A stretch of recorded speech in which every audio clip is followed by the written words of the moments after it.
Good evening to all you Broncos fans out there. This is Mile High Insiders. And as we're waiting to bring in all the streams, I just would like to take a moment to say Luke Patterson is not going to be here tonight, unfortunately. He has some other engagements, but I have a special guest tonight, a legend in the Denver media. Gil Whiteley is joining the show. And welcome, Gil. Yeah, it's tough living that legend thing. I walk down the 16th Street Mall, I have a guy with a boombox like 20 feet in front of me playing my intro music. Yes. So they know I'm approaching. Yeah, well, you are. I mean, you've been in the Denver media for 35 years? 38 years, yeah. 38 years. So, I mean, you've been around, you know everybody. You know everybody in the Denver Broncos organization. I do know a lot of people. I started, Woody Page actually joined my show when he unretired he retired from sports. And Woody came back and joined my show. You know, all together, he and I did like 9 years together on several different channels. And we're still close friends today. Yeah, and you were on the radio for years, Whiteley So. You know, if you want to go listen to some of Gil's podcasts from the past, Whiteley So, go check it out. It has so many legends that come on a show. John Elway. And I have a YouTube channel, which is Gil Whiteley Then and Now. Gil Whiteley Then and Now YouTube channel. Check out his shows. He's been, like I said, 38 years in the business. So we are happy to have you here to talk about the Denver Broncos and some of the news that's going on for today. Obviously, the kind of the bigger news is Desmond Ridder had a tryout, or will have a tryout. I don't know if it's happened yet. I know the Broncos may not be completely happy with their quarterback room, but what do you make of it, Gil? They're happy with their quarterback room. They're looking for a guy to take reps. They need a guy to take more reps. I mean, that's all. I mean, Ridder may make this team, but I doubt it. He's not. At this point, look at what the quarterback room looks like, and Jared Stidham's a heck of a quarterback. Yeah. He has never not done well when he has had his opportunity. No one in that building, and I promise you, no one in that building is looking past Bo Nix. But you could put Stidham in, and he could win a game or two for you. Yeah, I actually.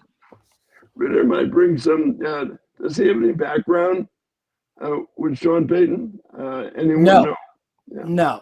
No. He started 17 games for the Falcons. He went 6-7 in 2023. I mean, he has some experience. So when I'm thinking between him and Sam Ehlinger, I think you've got a toss up there. I mean, you could go either way, but I don't even know why would they want to carry three quarterbacks this year. I know why they did with Wilson. They're not going to. Yeah. I imagine Ehlinger's ready for his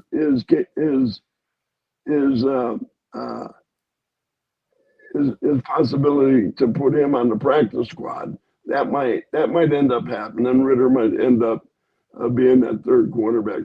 But they've got some new rules about how if you run out of quarterbacks in the middle of the game, you can shoot someone up. Right. Yeah, you got your emergency quarterback. John, come on down. I'm going to say hello to a few people in the chat that are coming in. We got a good friend of the show, David McIlrath's coming in saying good evening to Broncos country, myself, and to you, Gil. He thought Luke was going to be here. He's predicting already that that the Broncos are going to go 13-4. So that's quite a prediction. So David's always very positive. And we've got David Yunkin coming in, wondering who you are. I probably didn't say your name loud enough, but this is Gil Whiteley, host of. Can you put a graphic up down there? Yeah, it's David Yunkin right here. Oh, put your name. Yeah, we can put your name up there. Scott, do you mind putting that in there? Be great. So it's Gil Whiteley, David. Let me explain who I am. I started doing radio, and what's the date today? I started doing radio May 8th, 1987.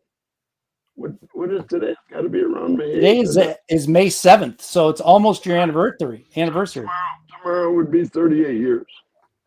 So I did radio with Woody Page over the years. I just got off the air that I'd been on up till going into Christmas, and I kind of retired. God, I really don't want to, because in fact, it's just not fair to not have me on the air, because everybody's entitled to my opinion. Yeah.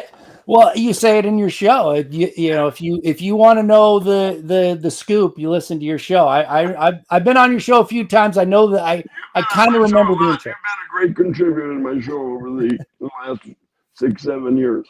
Yeah. Well, I'm going to bring a couple more friends on the show in. Michael Ronquillo, who's a great listener, great contributor to the show. Thank you for being here, Michael. He's with you, Gil. He doesn't really like the move with bringing Desmond Ridder in. So Desmond Ridder, that's not a move. It's not a move yet. Not a move yet. It's not worthy of this conversation. All right, well, let's move on to something else. I know that the NFL draft is, it's past us a little while back, but I would like to get, and I think our listeners might want to get your take on what do you thought overall of the draft, and who your favorites were when they, or anybody that you particularly want to talk about that they drafted. I look at the draft, and Sean Payton's a pretty interesting guy. Sean Payton put together and drafted ended up drafting the tight end out of Utah, who was really a basketball player. Yep. Loner, he's got a rugby kicker that he drafted. Barron is going to be a big. Barron puts together a defense that now all of a sudden it's going to be a shutdown defense. There were glaring holes in it last year as far as coverage wise. This will be a hard defense, and they need a hard defense. I mean, hey, look at this. Look at the Broncos. What are you going to do? Bo Nix, not proven at this point, but Bo Nix is the future. He doesn't have an overpowering arm, but he has an NFL arm.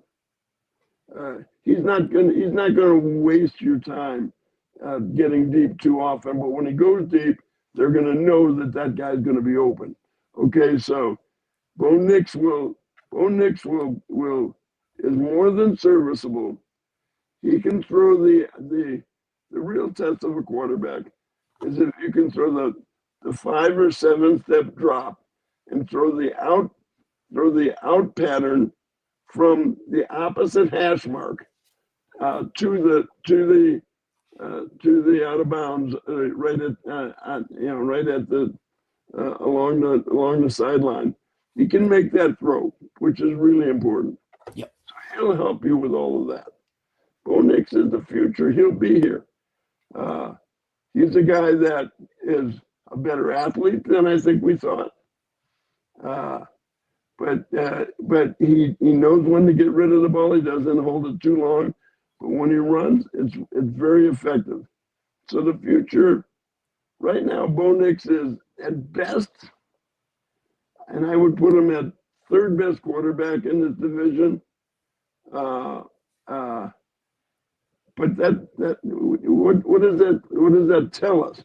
They need to make sure that the defense is stopping someone, which is why they went to Barron. Yeah, and speaking of the defense, I actually think the defense is going to be much better. I was a little concerned with their run defense a little bit, but I think Greenlaw and Hufanga really, shored that up. So I think they're going to have a better run defense. But now the big question is, I know next year you've still got him, but we're going to be seeing the possibility very soon of Zach Allen leaving, Nick Bonito leaving, and Jonathan Franklin Myers leaving as unrestricted free agents. Now, I know that they came out with Nick Bonito looking for $20+ million per year. Who do you think is your priority on those three, and are they going to get them done? I think Allen might be a priority there. Benito is a guy they really could use, really need. Very great anticipatory skills, as you saw with that touchdown he ended up having on that trick play, I guess you would say, that ended up going there. But he read that all the way. He knew that was coming. But you just can't overpay everybody. Right. Look at what's happening to San Francisco. Look what happened to the no-fly zone. Look what happened to all of a sudden when he was on his first contract. Okay, Seattle was doing great. Russell Wilson was fine. He was a third-round draft pick out of Wisconsin. I remember I watched this Wisconsin career because I have a friend of mine who always wanted to talk sports with me, and he always wanted to talk what's Wisconsin, so I have to pay attention. Russell Wilson was really interesting to watch. The year that he had left the Rockies organization, as you know, he was a Rocky. And the year he left that and came over, he had no guarantees. He signed with Wisconsin and said, well, I got to beat this guy out. So he didn't go over and was granted that. In fact, he finished second in that quarterback controversy, not controversy, but competition. He finished second and wasn't going to be the starter. And then between the time the preseason practices ended and the first game started, the starting quarterback got hurt. He started the very first game. Next thing you know, he's MVP of the Rose Bowl, and that guy never got back in again. He basically Wally Pipped the guy. Do you know that one? Wally Pipp. I've heard of him. Well, Wally Pipp was the first baseman for the Yankees. He said, Coach, he says, I got a headache today. Why don't you play the rookie? And the rookie was Lou Gehrig, who played for the next 2,100 games. Yeah. So he basically Wally Pipped the guy. Wally Pipp. Right. You learned something. I'm the history guy. I give you history. I learned something about baseball, which I don't know much about because I don't follow it. But one guy here that I got introduced to, Phil McLaughlin's coming in, another good friend of the show, saying good evening, Thomas and Gil. And we have a legend on the show. See, someone else is saying it, Gil, not me. He's listened to you for years. So thank you for being here. And again, we got Gil Whiteley here, Denver media personality, radio personality, whatever you want to call him. But here, going to lay down probably some knowledge that we don't know. If we get into a little bit of the history. In fact, if you want to get into some history, we can do that right now, or we can talk a little bit about. No, just go where you're going. They're gonna build another tight end. I remember under Peyton Manning, they built a tight end under Manning who had a great year here. What was his name? Julius Thomas. Julius Thomas. Yep. It was a huge mistake for him to leave the Broncos. He'd had a great career here with the Broncos. They appreciated him. He took the trade. He went with the money. He's out of the league. He'd still be playing in the league. I think he's out of the league. I don't know. Do you know where he's at? No, he didn't make it much longer. Julius Thomas left for Jacksonville and was gone. And they invested in him. Yep. They're going to do the same thing with this kid and teach him how to play. You're calling the shot. You think Lohner is going to be going to make? That's what the draft pick is there to do. Yeah, I'm with you. You take a shot on those guys late. Yeah, they went with a rugby punter. Is he a punter or is he a kicker? Or does He's a punter. Well, he might do both. I mean, played in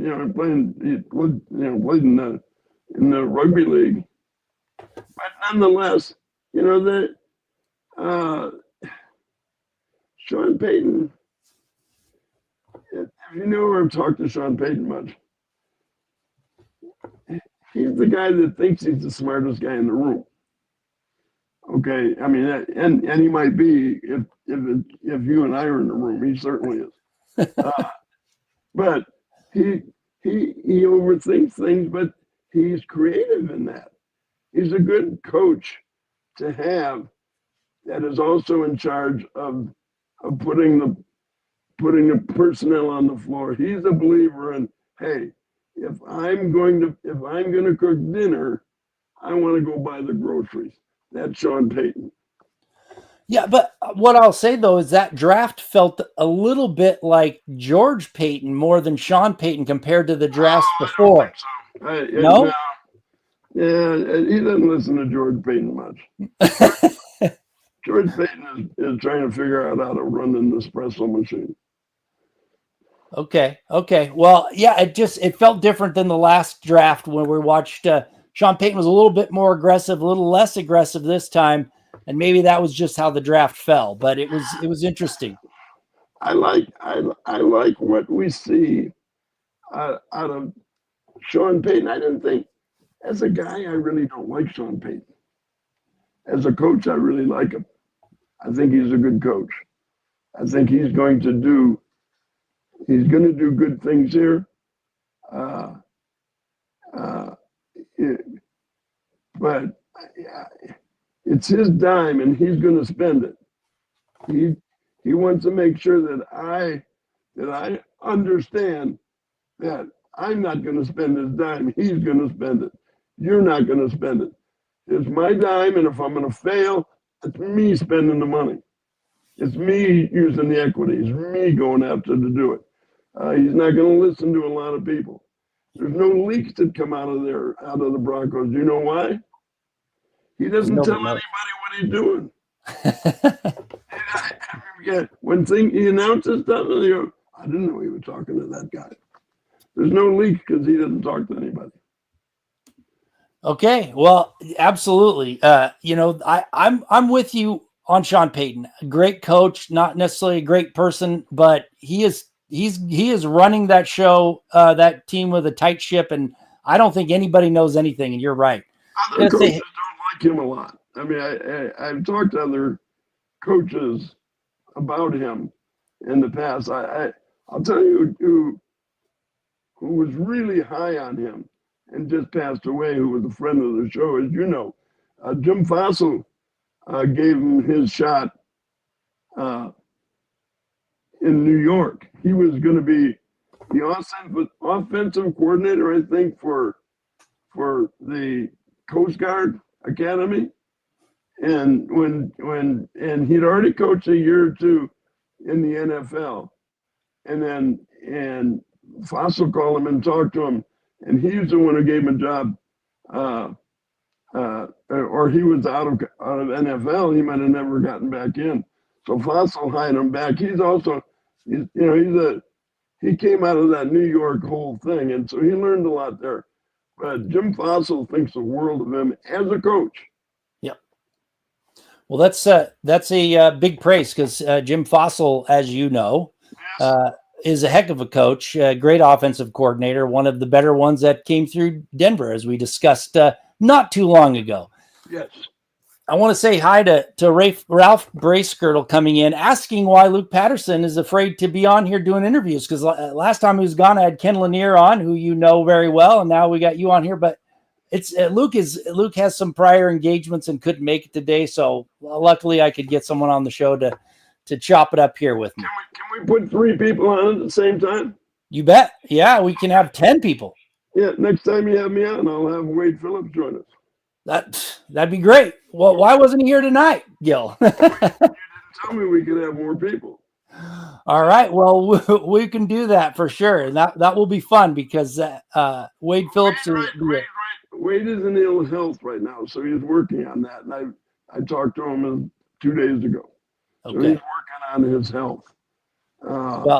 I can't talk about but he had to leave the United Football League, which he's been very successful in. He was in the last 2 championship games because of his health. Okay. Well, when he feels better and you're up for it, we'll have him on because that would be a wealth of knowledge for sure to have him on the show. And his son is offensive coordinator of the Minnesota Vikings.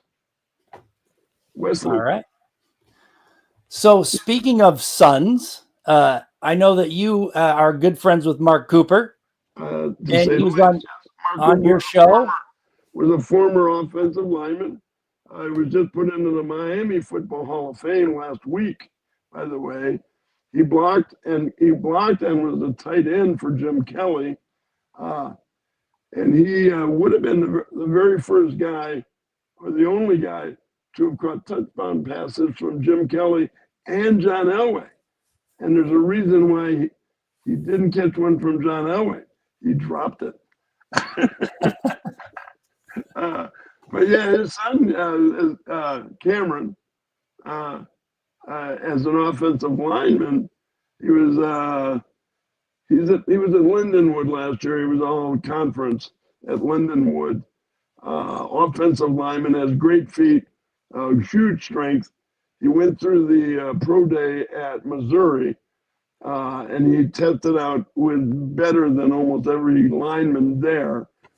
He'd have finished in the top 25 statistic-wise in all of the shuttles, the 40s. The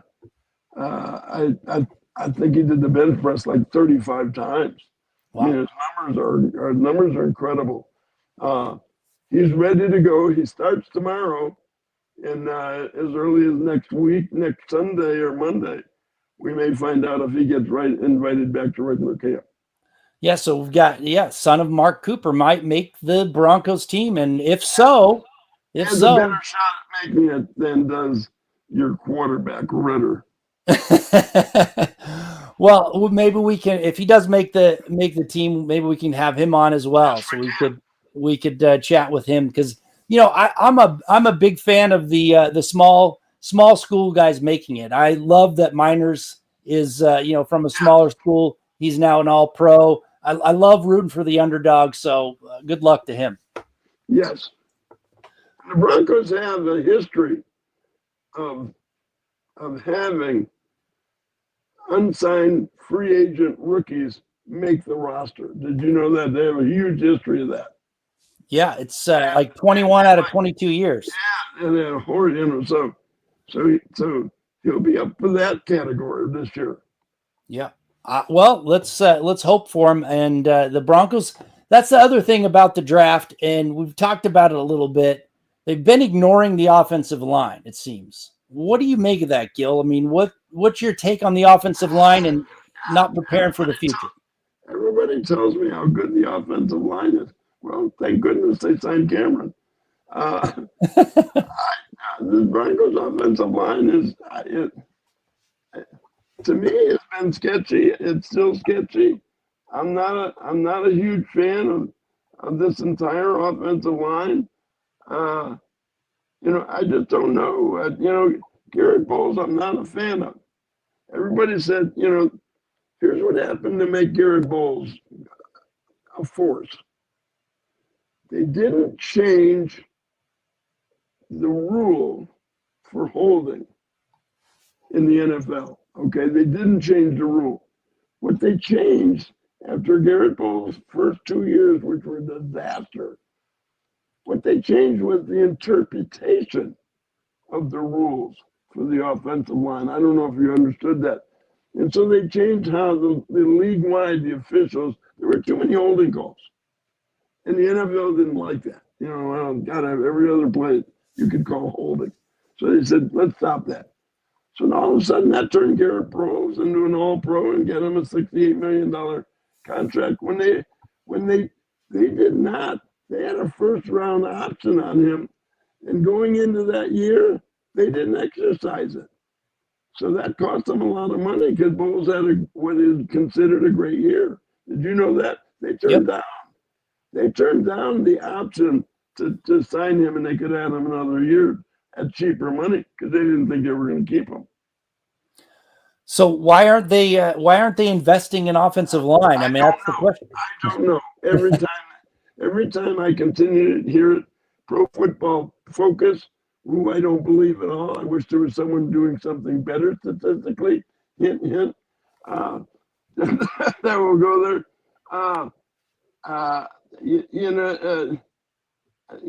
I look at this offensive line. McGlinchey is okay. Powers is okay. Yeah, I just don't. I just don't see what they've got in this offensive line that everybody keeps saying the Broncos have a good offensive line.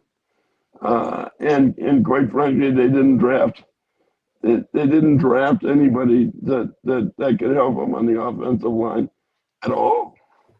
So hopefully they can find some people between now and the end of last week in July to be able to work that out. Yeah, I'm with you. I'm not a big fan of Wattenberg. I think they could have upgraded there, and they also needed to plan for the future. Across the board. I mean, and again, you asked me about the offensive line. I'm not sold on it. Pro Football Focus thinks it's a great offensive line. Well, they don't even tell you who those people are.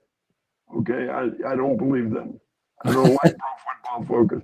Mark Cooper is probably the best analyst in dealing with the offensive line and to be able to explain to you exactly what this guy's doing wrong. He tells you when the guy has his foot in the bucket, whether he's kicking out, and whether all the different things and so that's why I have Mark on. I've had him on every week literally for 25 years. Because he gets to watch stuff like that. See, when you and I watch a game and the quarterback drops back, now you and I are doing this. Okay, Bo Nix drops back. Oh, let's watch Bo Nix. Bo Nix throws the ball. We go like that. We follow the ball. We're not watching the footing and the guys on the offensive line. Mark Cooper's watching the offensive line for us. So I'm watching the guy that he's throwing to, and I'm watching the ball in the air. So, but I'm with you. Unless they've learned more than in the offseason, and they've got big guys, they got talented guys. There was one point when they signed they needed better offensive line coaching. Offensive line used to be you could coach them up. You couldn't make this league if you couldn't run block and pass block. Now, if you can pass block, you can start in the league. Well, let's switch gears a little bit. Okay. Who is your favorite, besides Mark Cooper, your favorite offensive lineman to play in the Broncos? Well, they've had so many good ones. Gary Zimmerman was great. Great guy to go out drinking with, too. He was great. He left between Super Bowl 1 and 2 that they won. Yep. So after Super Bowl 32, he retired. And then they got, Toby Jones? Toby Jones was good. Mark, Dave Studdard probably had the best feet of anybody that the Broncos ever had as an offensive lineman. Big Dog, you just had him on your show recently, right? Yep, Ken Lanier. Ken Lanier, he went in, he was a PR at Seminole. He grew up in Columbus, Ohio, and didn't like Woody Page. He didn't like Woody Page either. Woody Hayes, and decided to go play in Florida State for both.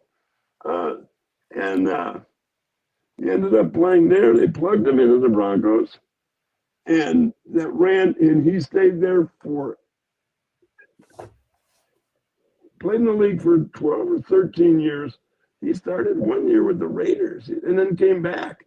Yep. Which I thought, the Raiders? You went to the Raiders? So I give him grief about that all the time.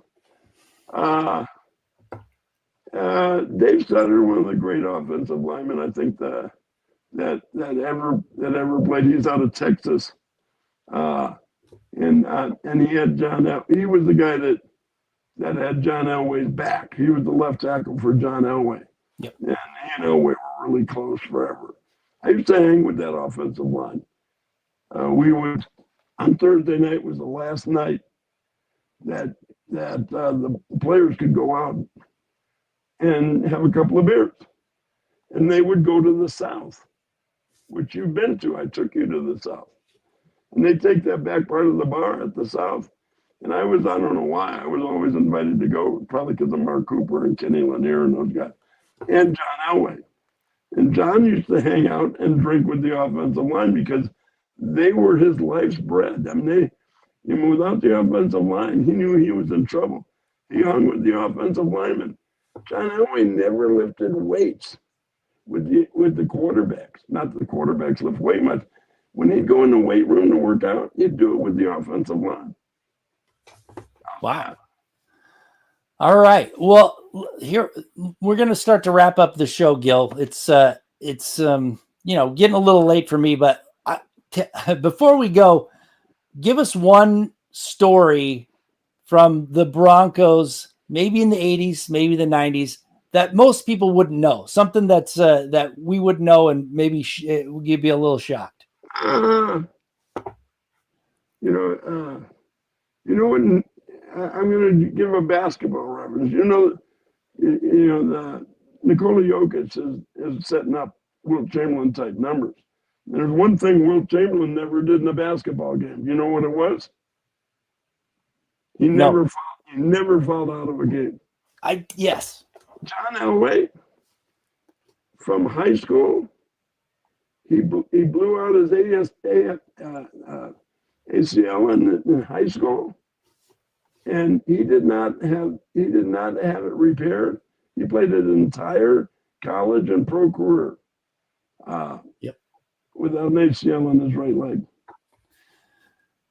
And so here's the question I have about John Elway that you might know. Did he really want to be a running back? No. Okay. Somebody told me he did. No. He didn't mind running the ball, but no. He couldn't have done that because of his knee. He was a capable runner. He was born to play quarterback. That's why I never really thought that was a true story. But that's not a true story. He was way too big for that, and he had good speed for a quarterback. He didn't have running back speed. He wasn't a shortstop. He was a center fielder. Everybody said, "Oh, he was a shortstop." No, played center fielder. Played for the Yankees. While everybody else was bagging groceries in the summer for high school, he was playing with the Yankees. John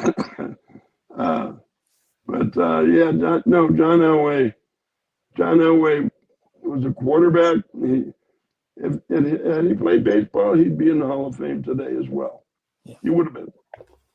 Well, he was a tremendous athlete all around for sure. But so Gil, we're going to have you on again. But if you can bring Wade Phillips on with you, I think it would be amazing. So keep that in mind.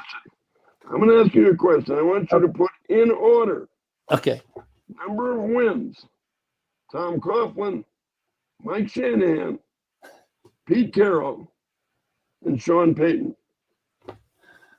Okay, number of wins, total wins. Number of wins. So I'm going to put it Shanahan, Coughlin, Sean Payton, and who was the other guy? Pete Carroll, that order. Yeah, they all had 170. Oh, all right. So they're all tied. There is no order. And here's something that you're going to get after me about before we close down the show, because I think it's true too. Michael Ronquillo, friend of the show, center Tom Nalen should be in the NFL Hall of Fame for the Broncos. I know you and I kind of disagree on it, but he was a great center. He's just not next. Is he more worthy than Louis Wright? Is he more worthy than Dennis Smith? Yes. What? I think he's more worthy than Dennis Smith, not Louis Wright. But Louis Wright is in the senior pool. Dennis Smith was the best safety the Broncos ever had. How's that? I'm telling you right now. You ask any player that played against Dennis Smith and played with Dennis Smith, they would have. He played and practiced with, and everybody kept their head on a swivel. Oh yeah. Dennis Smith was an incredible athlete, He was the problem is he came out of USC. He was always compared to Ronnie Lott. And so he was number 2 to his former teammate. But if you look at even their after they left USC, Dennis Smith and Ronnie Lott were the safeties on that team. Their pro numbers are very similar. Dennis Smith, I think, is the most worthy guy.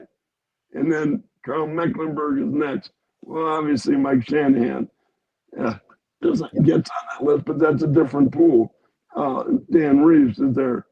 But I think I put Dennis Smith and I'd put Carl Mecklenburg there, Louis Wright there. Neyland's just not next. I mean, that's the problem. And you know, I told you, Wade Phillips thinks the world of him, right?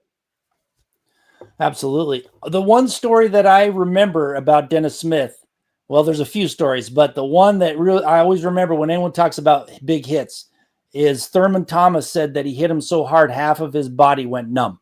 Oh, yeah. Dennis Smith, when we have Wade on asking him about Dennis Smith, I think, created a turnover in 8 or 9 straight games. I mean, the numbers on Dennis Smith are just crazy good.